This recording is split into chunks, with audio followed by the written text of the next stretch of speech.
All right, we'll have Coach give an opening remark, and then we'll take questions. Opening remarks, first and foremost, how's everyone doing? Good to see you here. I need a little more energy if you want some energy from me, because this is horrible. If I was in church, I'd get up and walk out right now. Hey, appreciate y'all. This is unbelievable. Brett, you did the doggone thing. I think we have the best commissioner in football. He's unbelievable. He's absolutely a legend. He's a baller. He's a shot caller. He's a boss. And I love him. Let me give you some points.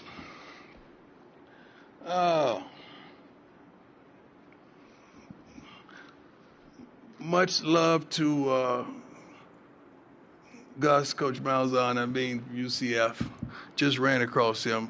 I'm just highlighting a couple of the coaches because they've been so kind. They've been so considerate. They've been so wonderful to me. And he recruited Shador out of high school. I remember going there in Auburn, and he just has been the same consistent man since. He's phenomenal. Coach Gandhi is a darn legend.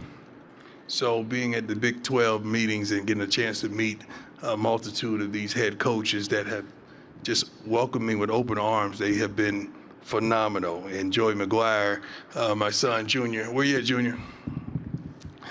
Well off media. He played for Coach McGuire in high school. And Joey has been the same consistent, great coach that he's always been. Joey, if you're out there, I love you. I appreciate you. You keep on doing what you do. Except when we come to play you, I want you to keep on doing your thing. But I love you, man. I really do. And you're doing a wonderful work down there, Texas Tech. Cincinnati game sold out. God bless that. Can't wait that they're announcing that. To you all that say we only go in the portal, we signed 17 high school players last year and 13 played. So when we sign a kid out of high school, the expectancy is for him to play. All you kids in high school right now, when we sign you, we want you to play. 17 kids, 13 played. We played a total of 20 freshmen last season, including 7 walk-ons. So if you are a freshman and you walk-on, you have an opportunity to play academically. 2024, second highest GPA for the football team ever. 2023, highest GPA for the football team ever. That's AP. That means at the prime. Okay. NFL experience on the staff, 16 coaches and staff with NFL experience, 159 seasons of NFL experience, which is unbelievable. Impact, school application rose 20%. Including 18% out of state. Economic impact is crazy. I don't even want to get into that. Exposure as well. Now, let's get to what you want. Let's get to your questions. All right, questions for Coach. Please raise your hand. We'll get you a handheld microphone. First question will come here, first row on the right-hand side, far right end. You look good in your red coat, man. I love it. I love it. I appreciate it. Deion, welcome to Las Vegas. Yesterday, Commissioner, several coaches, players, the enthusiasm of having you in the Big 12. Two-part question. When you look at what you've done, Jackson State, first year at Colorado, the accomplishments and the eyes and attention that you've brought, have you taken the moment to sort of sit back and appreciate? I know you've given a lot of love to your players and programs, but have you taken time to appreciate the worth and what you brought, part one? Part two, you got one at a time. I'm 56. You can't do that. One at a time. Give me one at a time, all right? Okay. First of all, thank you. Thank you for just understanding and recognizing those things. I don't have time to sit back and watch what was done because I'm so busy doing what I do. So I don't have time even though my arms can reach that back to pat myself on the back, I ain't got time for it, and you don't like it anyway. Every once in a while I do it because I know y'all ain't gonna do it. So I don't have time for it, but I appreciate it, and I'm thankful of the calling that God has on my life. I really am. Now we go to part two. Part two, with what you brought to the programs in the historic black colleges and to Colorado, do you feel an obligation with whom you are to perform at a higher level or coach at a higher level? Yeah, yes. I'm judged on a different scale.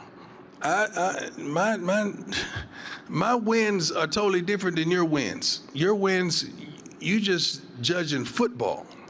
That's why I have to start out and give you education and academics and so forth. I have to give you those things so you understand there's a greater scope. I can't win 9 games and our GPA suffers. Our GPA can't be high, but we lose another 8 games. We can't not go and grab high school players and you got a bunch of guys in the portal, out of the portal that's getting incarcerated. My wins are different. We have to win in every area. That's the way we're judged. And I'm cool with that because we come a little different. So the expectation is greater. But it's not just football. It's been like that all my life. I've always had a greater expectation for myself. So the expectation you have for me would never outweigh the expectation I have of myself. Thank you. That's a wonderful question. All right, we'll go to the left side, 3rd row in the middle. Hey, Deion, Colin Wilson with the Action Network. Over here. One question. What led you to the hiring of Robert Livingston come from the Oh, my God. Just the opportunity. I mean, we needed the defensive coordinator, and I'm a pro, man. And that's nothing against the college coaches because we have some phenomenal college coaches, especially in this conference. But I'm a pro, so I like the relationships and the thought process of a pro. And Coach Livingston was recommended to me by a few pros that I'm well familiar with and I trust, Mike Zimmer being one of them. And his interview process and his consistency and his thought process and his relatability just placed him well above the other applicants. I'm happy I made the decision. And when we look back on it, first of all, I pray to God that I could keep him. Because I feel like we're gonna kick butt, we're gonna win, and he's gonna be a head coach in college or pros or whatever he endeavors because he's that good. So I'm thankful and I'm happy for him. But he is awesome. When I tell you awesome, he is totally awesome. Okay, we'll go over here to the right side in the 1st row.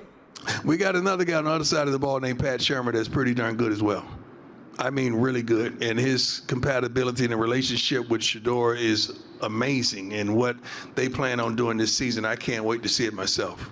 Yes, sir. Coach Prime, my name is Arnie Bazemore with Vegas Sports Today. Yeah. I want to officially welcome you to our amazing city of Las Vegas. Thank you. Now, my question I don't gamble, though, so you ain't getting that out of me. All right. Okay. With respect to legacy and impact, what legacy and or impact do you hope to have on the world of sports as a player and or as a coach? Both, really. I don't care. Like how you see me, how you look at me. I'm more apt to understand how I see me and how I look at me and how God sees me and how he looks at me. So really, I don't care how you see me. It's never going to be enough. Nothing I do is ever going to be enough. So I'm cool with that. I understand that is life and that's how life is going to be. But I plan on being a tremendous blessing to as many people that I can bless, especially those probably 120 young men that puts on this CU helmet and go out there and to play for our school and our program. So, and to sum it all up, man, I just want to be known as a great dad. I think I got 3 sons here today, and I just want to be a great dad to them. That's it. Thank you, my man. I appreciate you. All right, we'll stay on the right side, halfway back on the aisle. Coach Dom Izzo, WDAY in Fargo, North Dakota. You're opening up with North Dakota State. They're a known FBS killer. Tell me what you know about the Bison. They're good. They're really darn good. And I'm mad at Rick right now for putting them on the schedule to open up with them. Like, can you give me a layup or something? Like, those guys are wonderful. Their staff has always been amongst the best. Many people have matriculated from that staff to go to higher levels. Those kids play their butts off. They're tough. They don't make many mistakes. They're accustomed to winning. They don't give a darn about being at home or on the road. That does not faze them whatsoever. We just can't wait to see it. I know it's a national television game. I believe it's a Thursday night game.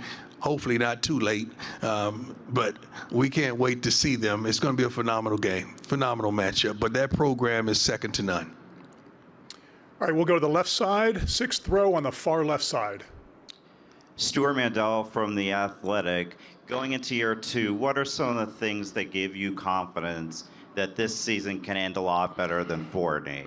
When I see the offensive line and the way they train, the way they work, the way they go about their job. When I see the defensive line coaches and the way they're on their kids and the way they're demanding excellence and the way these young men are working and the athletes that they are and the bodies that they have and they've developed right now. When I see the receiving core staying after practice to work with their quarterback, quarterbacks coming over there on off days to work with one another. When I see the running backs doing the same, led by a former walk-on, Charlie Offerdahl, you know, when I see the special teams, Mark Vassett is here right now. I think he's a darn pro, and Mata that don't miss, and Jace Feely and those guys that they can't wait till their time. They understand special teams mean that we're special.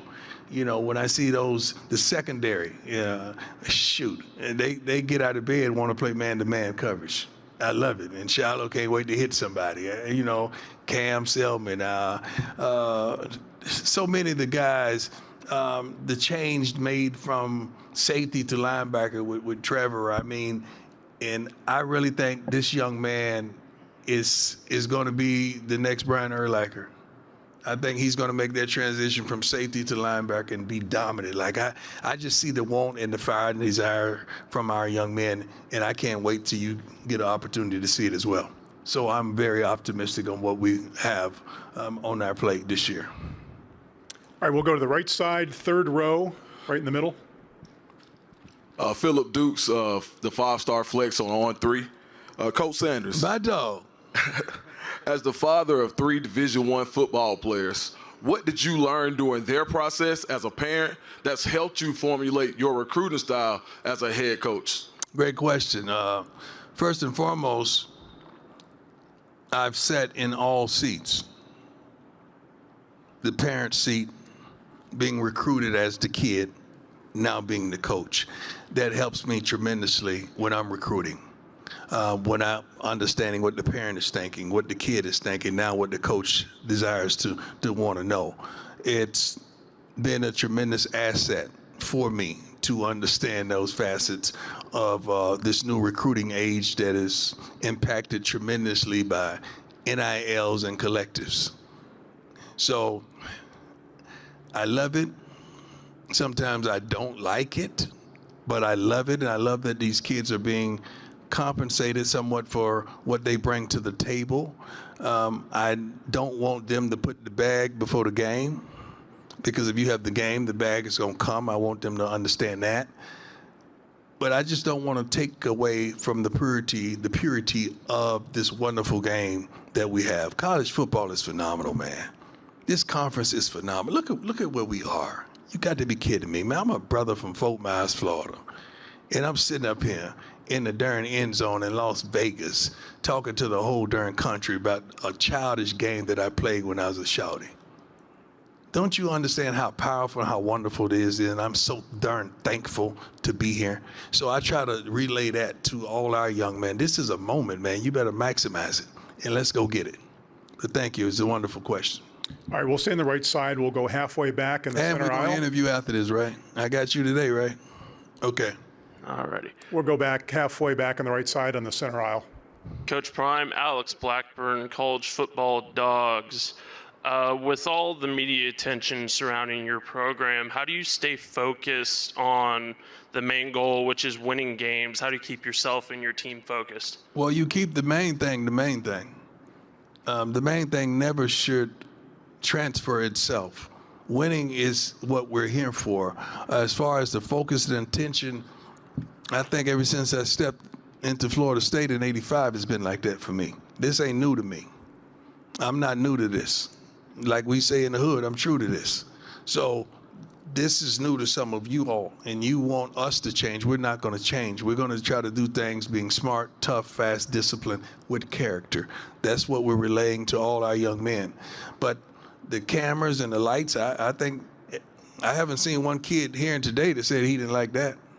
He may not like the process, but he likes the package that you wrap him up in and you put him out there. All these kids are excited about the EA Sports game, right? There's scores and their levels. They want attention.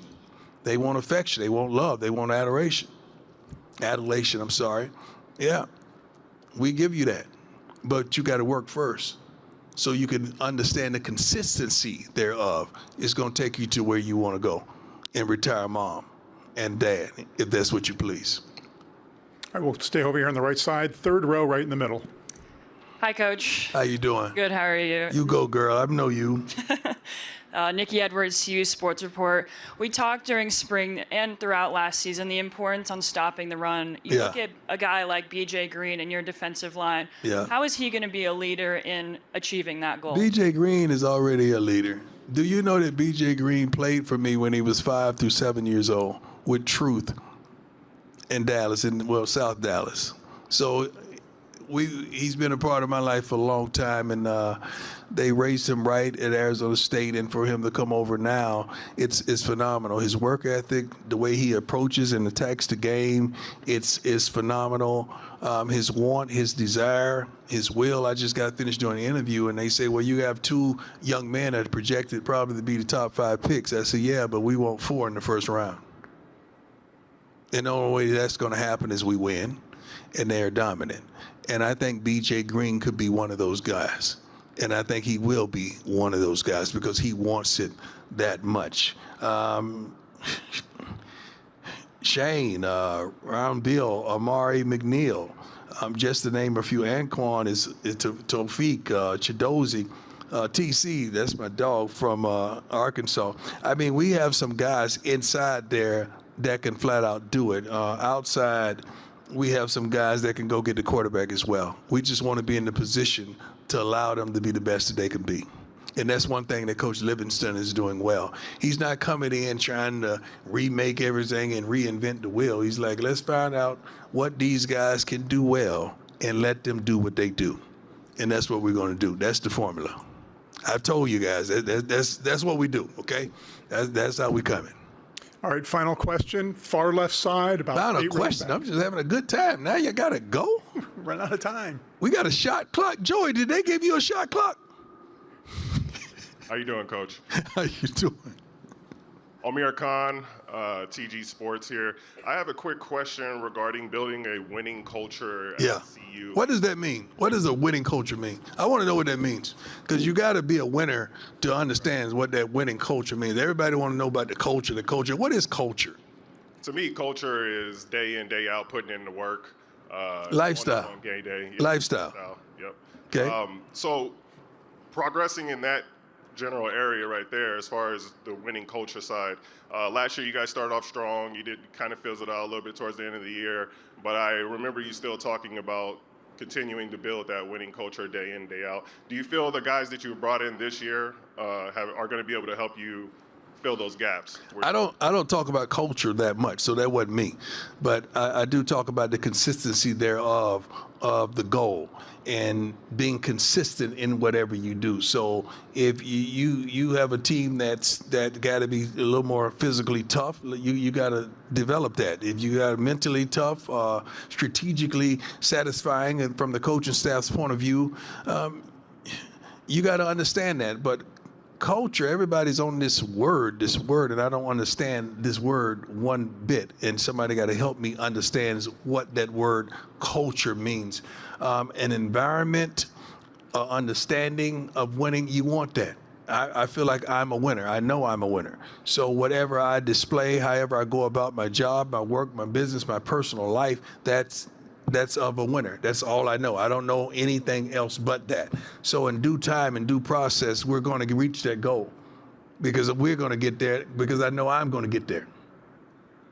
And I'm not going by myself. Is that it? That'll do it. Coach, thank you for your time. Wow. God bless y'all.